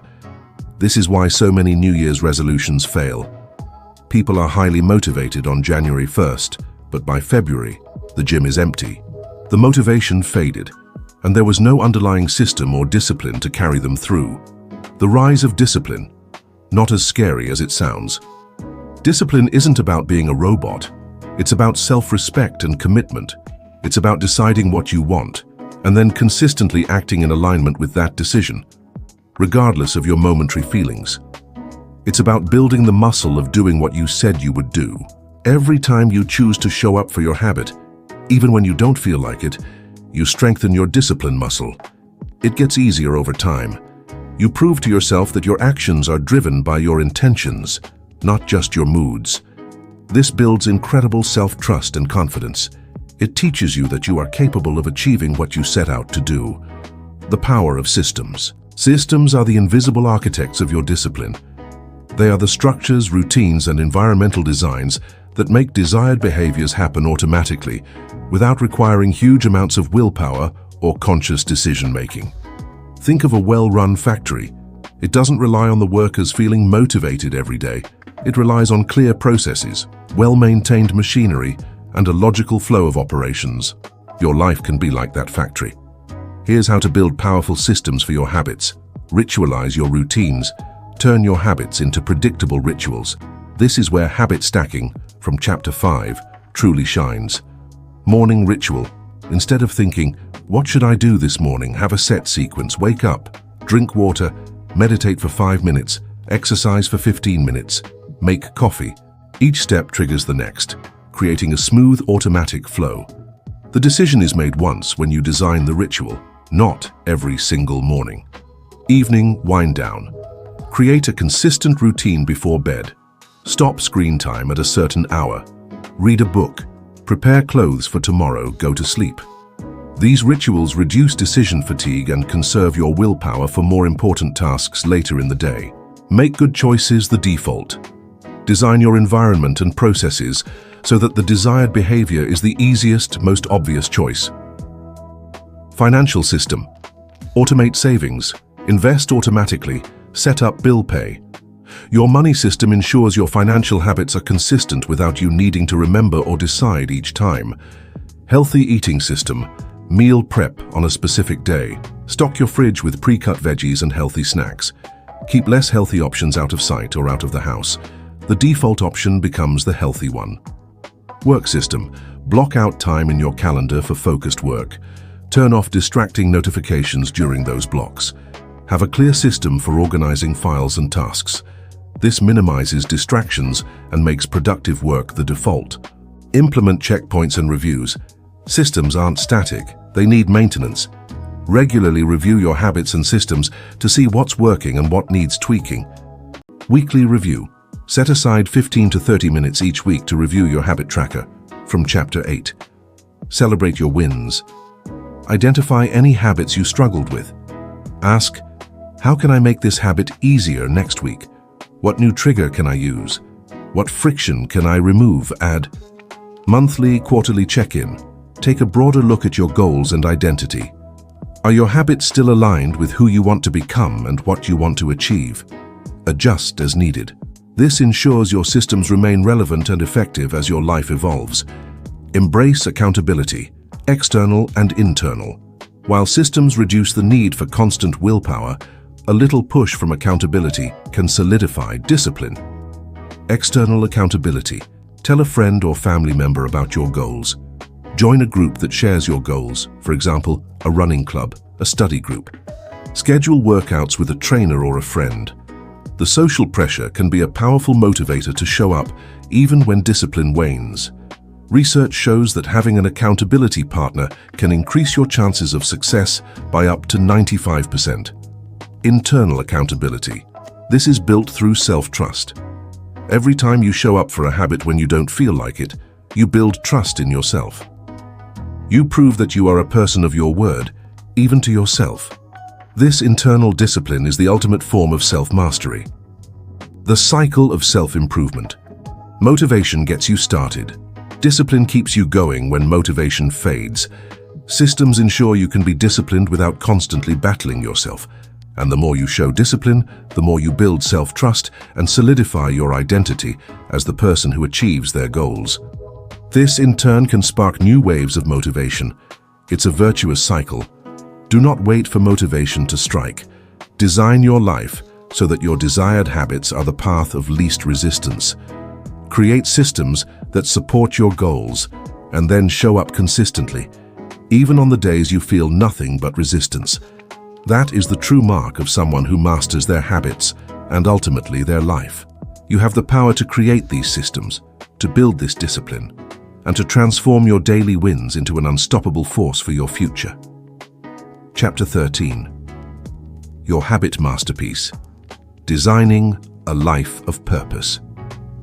We've journeyed through the science of habits, from understanding their core mechanics to building new ones and breaking old ones.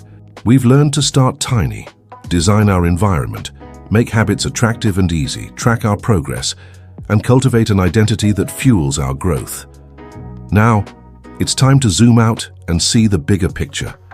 How these individual threads of habit weave together to create a magnificent tapestry, your life.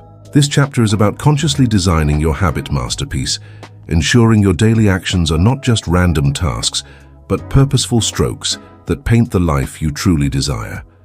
The ultimate goal of mastering your habits isn't just to be more productive or to check off boxes. It's about building a life that feels aligned with your deepest values, brings you joy, contributes to your well-being, and moves you consistently towards your most meaningful aspirations. Your habits, collectively, are the tangible expression of what you value and who you are becoming.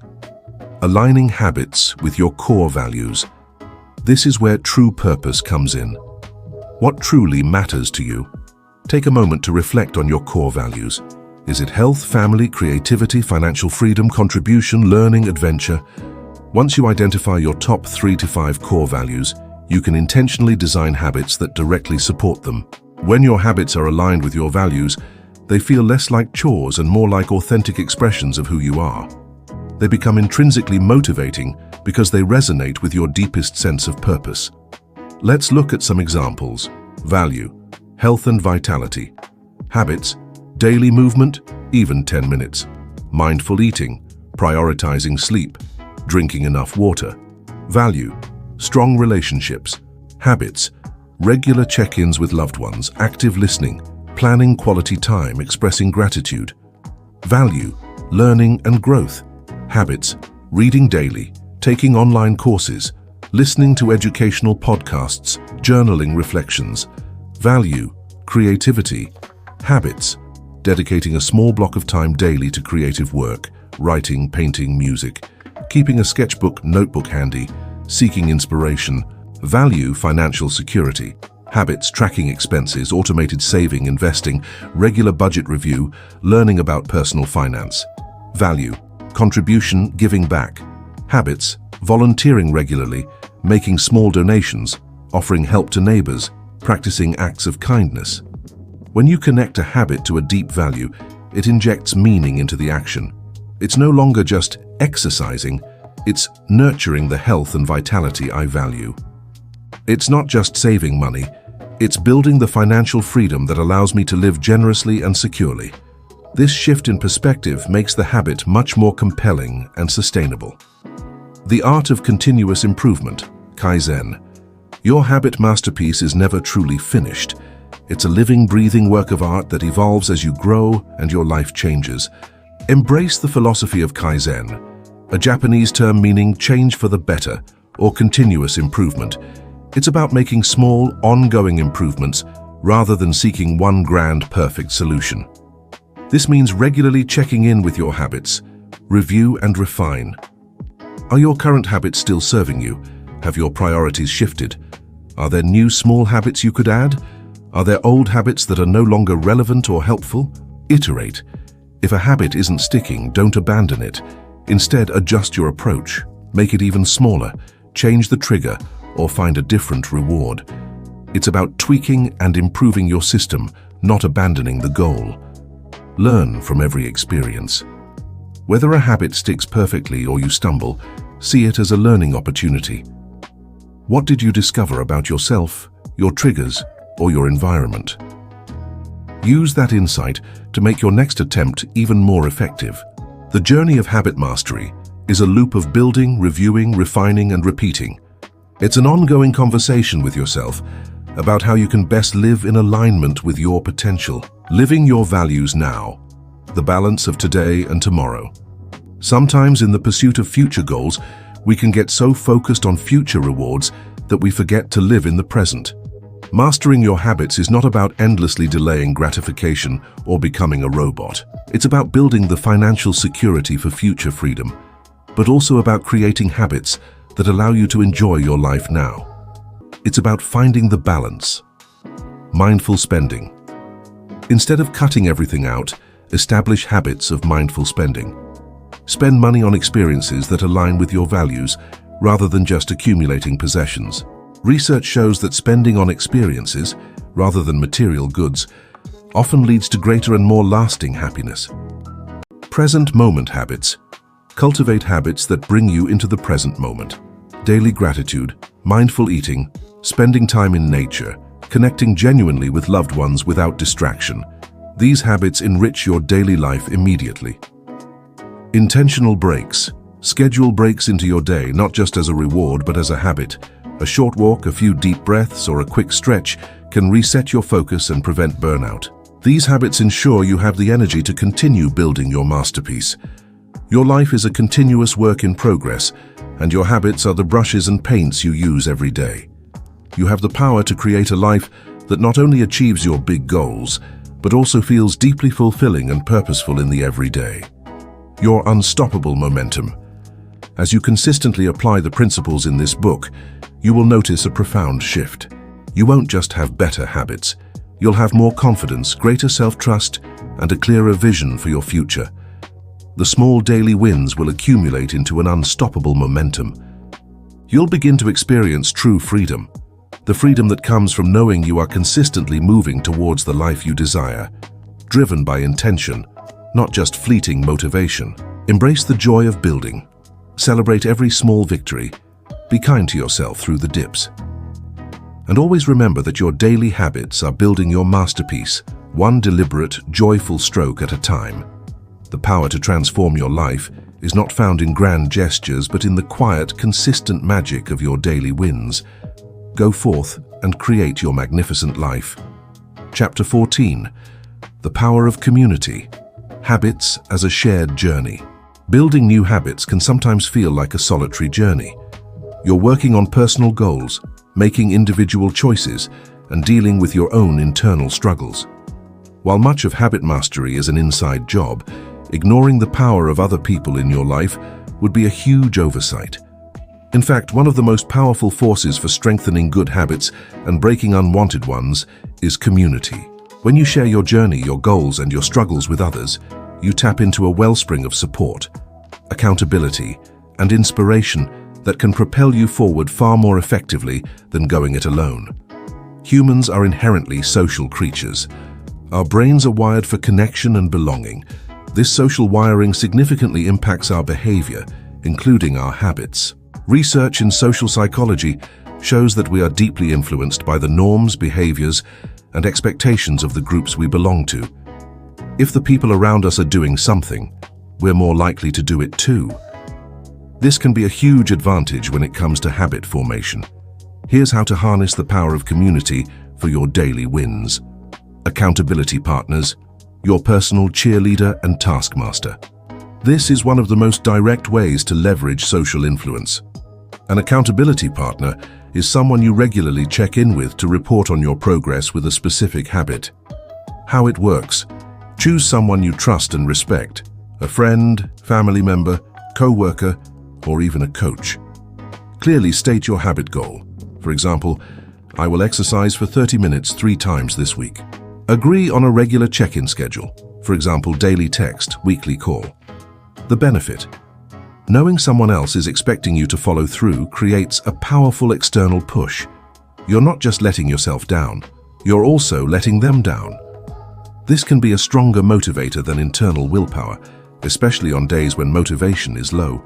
Studies have shown that people who had a specific accountability appointment with someone they reported their goals to had a significantly higher success rate, up to 95% in some cases, compared to those who just thought about their goals, 10% success rate. Make it a win-win. You can be an accountability partner for someone else too. Supporting others often strengthens your own commitment. Join a tribe. Surround yourself with good influences. Beyond a one-on-one partner, seek out communities where your desired habits are the norm. If you want to be a runner, join a running club. If you want to read more, join a book club. If you want to be healthier, join a wellness group or a specific fitness class. Social proof. When you see others successfully engaging in the habits you want to adopt, it provides social proof that it's doable and normal. It makes the habit seem less daunting and more achievable. You think, if they can do it, so can I. Shared identity. Being part of a group that shares your values and habits reinforces your own identity shift, as discussed in Chapter 9. If you're part of a meditation group, you naturally start to identify more strongly as someone who meditates. This positive group identity becomes a powerful driver for consistent behavior. Support and inspiration. When you hit a dip, Chapter 11, your community can provide encouragement, practical advice, and remind you of your why. Seeing others overcome challenges can inspire you to keep going. The power of public commitment. While not for everyone, publicly stating your intentions can create a strong sense of accountability. Social media. Posting your goal on platforms like Instagram or Facebook can create a mild form of public accountability. Be mindful not to make this about seeking validation, but rather about solidifying your commitment. To a small group, telling a few trusted friends or family members about your habit goal, for example, I'm going to do a daily 10-minute stretch routine for the next month, can create that gentle nudge to follow through. The benefit. There's a psychological weight to a public promise. You don't want to be seen as someone who doesn't follow through. This external pressure can be enough to get you started, and then the internal rewards of the habit can take over. Learn from others. Wisdom in the collective. Beyond accountability, communities are rich sources of information and strategies. Shared wisdom. Someone in your running group might share a great tip for dealing with side stitches. Someone in your budgeting forum might have a unique way of saving money. You don't have to reinvent the wheel. Diverse perspectives. Learning how different people approach similar habit challenges can broaden your toolkit and help you find solutions that work for you. Mentorship. You might find a mentor within your chosen community, someone who has already achieved what you're striving for and can offer guidance and encouragement. Practical steps to engage with community. Identify your desired habit. What habit are you working on? Think social.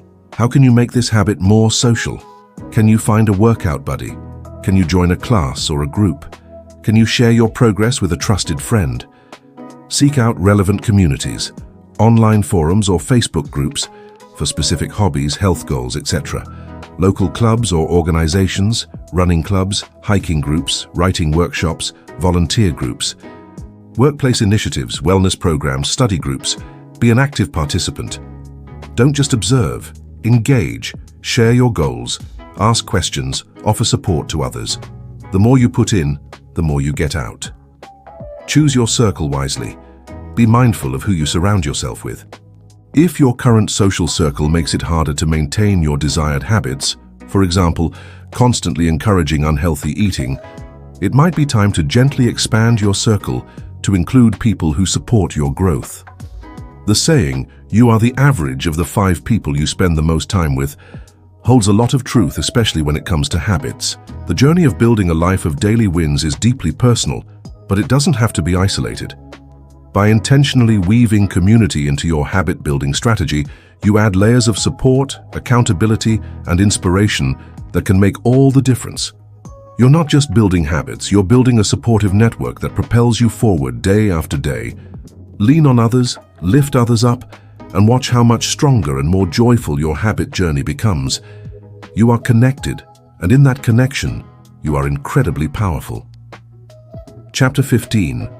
Adapting your habits, life's changes and continuous growth. Congratulations, you've absorbed the core principles of habit mastery, from understanding how your brain works to leveraging systems, identity, and even community. You're building an incredible foundation for consistent daily wins. But here's an important truth. Life is not static. It's a dynamic, ever-changing landscape.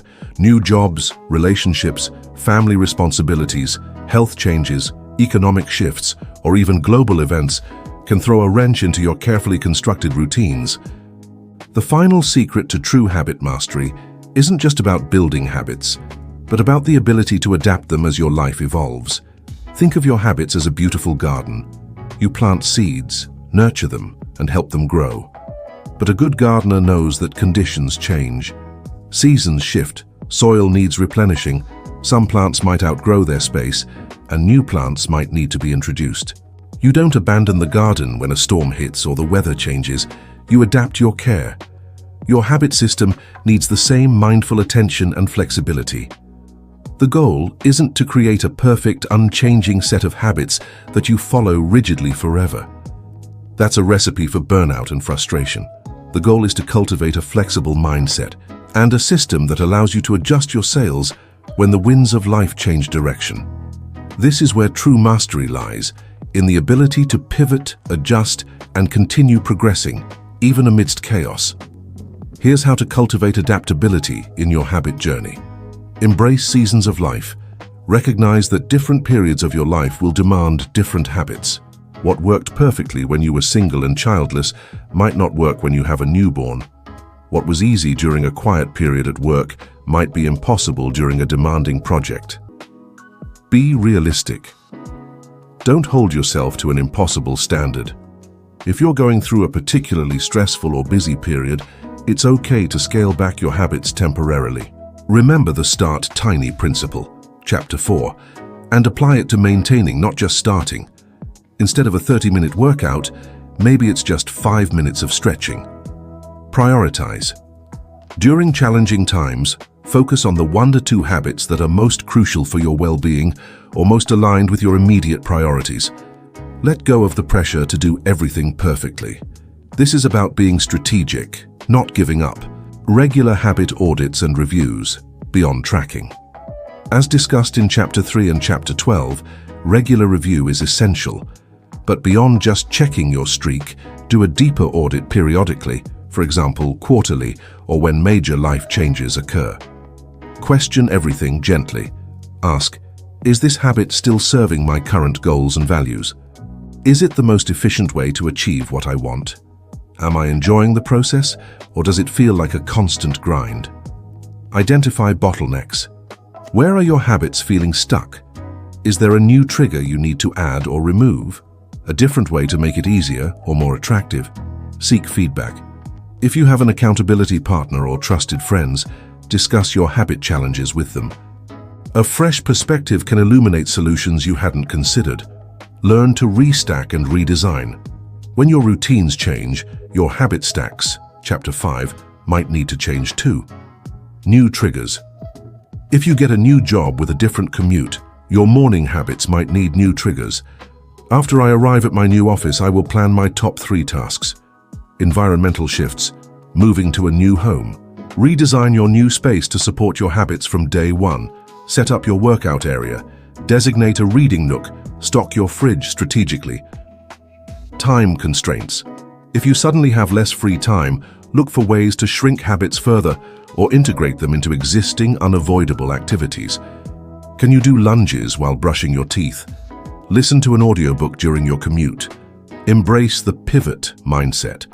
Life isn't a straight line, it's a series of curves and pivots. Develop a mindset that views unexpected changes not as setbacks, but as opportunities to adapt and grow. Flexibility over rigidity. A rigid system breaks easily under pressure. A flexible system bends and adjusts. Be willing to experiment with new approaches. If one method isn't working, don't force it. Try another. Creative problem solving. When a challenge arises, instead of feeling defeated, ask, how can I make this work given the new circumstances? This shifts you from a victim mentality to an empowered problem solver. For instance, during the COVID-19 pandemic, many people's fitness habits were disrupted.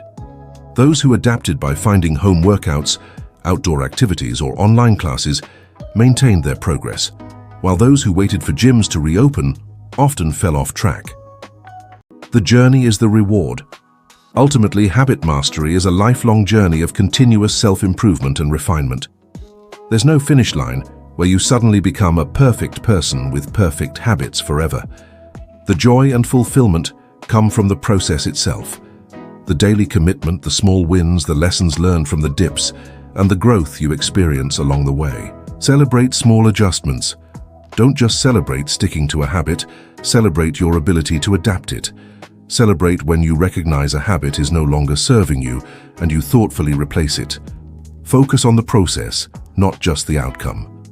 While goals are important, the consistent practice of showing up for yourself day after day is the true masterpiece. The act of tending your habit garden is as rewarding as the blooms it produces. Your life is a living, evolving story, and your habits are the narrative threads you weave each day. By embracing adaptability, you ensure that your story remains one of continuous growth, resilience, and purpose. No matter what twists and turns come your way, you have built a powerful system for creating daily wins. Now, armed with the wisdom of adaptability, you are truly unstoppable in shaping a life that not only meets your goals but continuously evolves into your most magnificent masterpiece. Keep growing, keep adapting, and keep winning.